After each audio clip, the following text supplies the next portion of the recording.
अवधूत चिंतन श्री गुरुदेव दत्त श्री स्वामी समर्थ।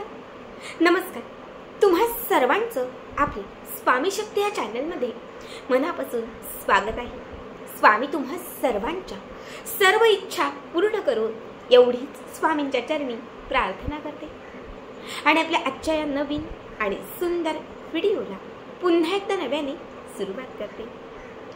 मित्रांनो, बघा, आज या व्हिडिओमध्ये मी गुरु माऊलींनी सांगितलेली एक अत्यंत प्रभावी आणि सुंदर सेवा सांगणार आहे।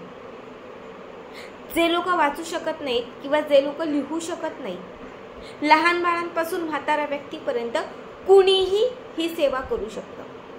बघा, बऱ्याच वेळा आपण खूप सेवा करतो, आराधना करतो, पूजा करतो, व्रत धरतो, सगळं काही करून आपण थकतो, पण आपली कामं मार्गी लागत नाहीत।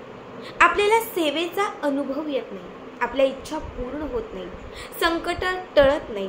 सतत जो गुंता असतो ना आपल्या आयुष्यात, तो तसाच अडकून राहिलेला असतो।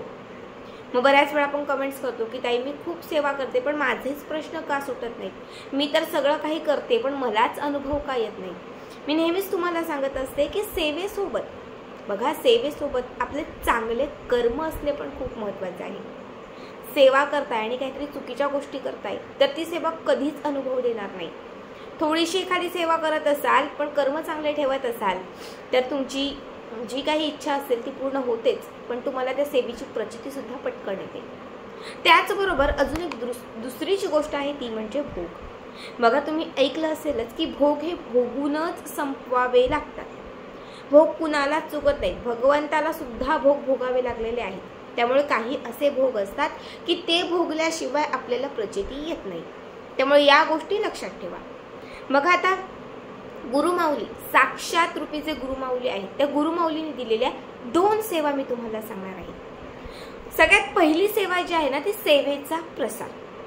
तुम्ही जितके जास्त स्वामी भक्त घडवाल, तुम्ही जितक्या जास्त लोकांना स्वामी सेवेत आणाल, त्यांना आपले अनुभव सांगाल, स्वामींबद्दल किंवा स्वामी सेवेबद्दल तुम्ही त्यांना जेवढी जास्त माहिती द्याल, आणि जेव्हा ते लोक या सेवेत येतात, जेव्हा त्यांचे प्रश्न मार्गी लागतात, त्या लोकांना स्वामींचा अनुभव यायला लागतो किंवा त्यांची कामं घडायला लागतात, त्यांच्या इच्छा पूर्ण व्हायला लागतात, तेव्हा आतून ते तुम्हाला त्यांचा आशीर्वाद देतात की खरंच ह्या व्यक्तीने मला सांगितलं, मी सेवेत आले, माझं काम झालं, मी म्हणजे ह्या व्यक्तीने सांगितलं नसतं तर कदाचित मी सेवेत आले नसते।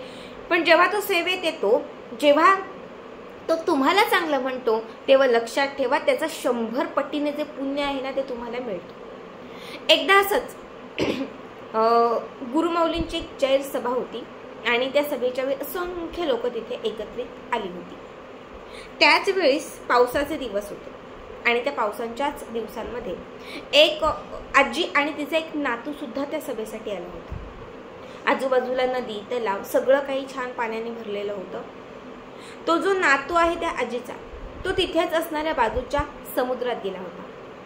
अगदी तो सहज खेळत होता आणि खेळता खेळता तो लाटांबरोबर आतमध्ये गेला।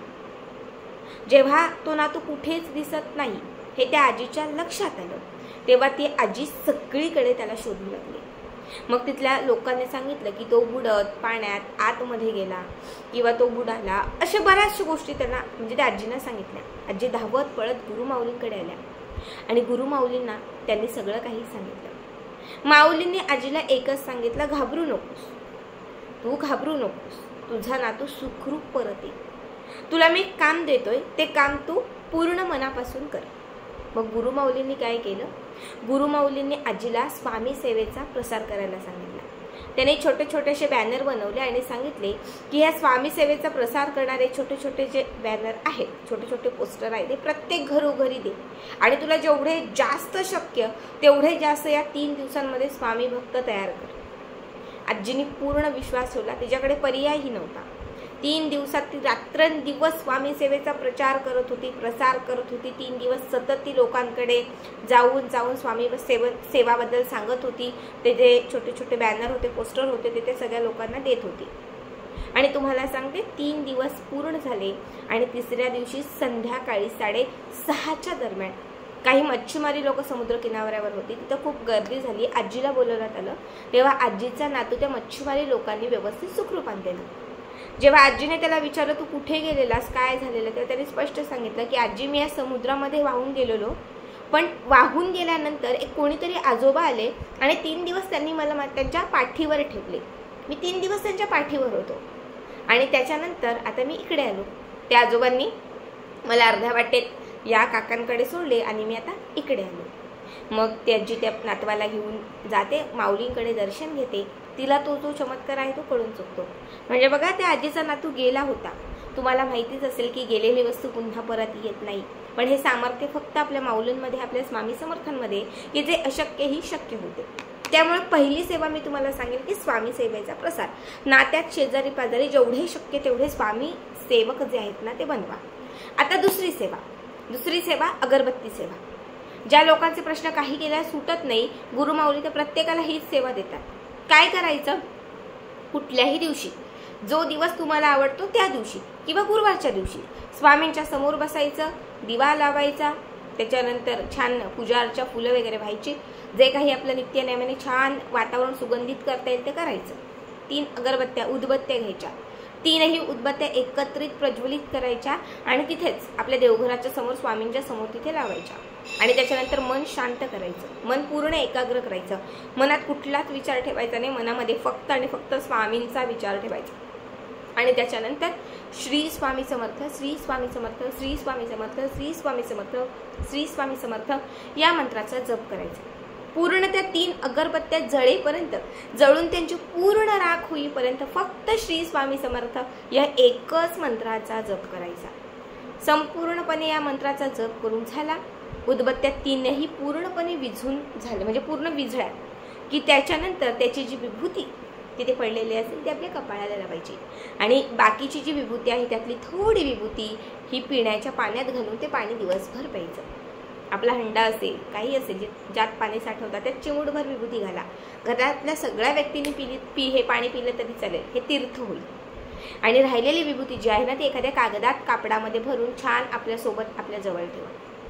ही सेवा सुरू केल्यानंतर कमीत कमी 15 किंवा 21 दिवस तरी रोज करा. एकही दिवसाचा खंड पडू देऊ नका. रोज, आज उद्या परवा, फक्त मासिक धर्म मध्ये आला तर मग तेव्हा थोडं बाजूला ठेवा. त्याऐवजी रोज ही सेवा जी आहे ती 15 दिवस करा. 15 दिवसांमध्ये तुम्हाला स्वामींची प्रचिती आल्याशिवाय राहणार नाही, कितीही कठीण इच्छा पूर्ण झाल्याशिवाय राहणार नाही. जिथे काहीच तुमच्या आयुष्यामध्ये शक्य होत नव्हतं ते सगळं शक्य होईल. खूप साधी सोपी सेवा आहे, नक्की करा. आणि आजचा व्हिडिओ कसा वाटला कमेंट करा.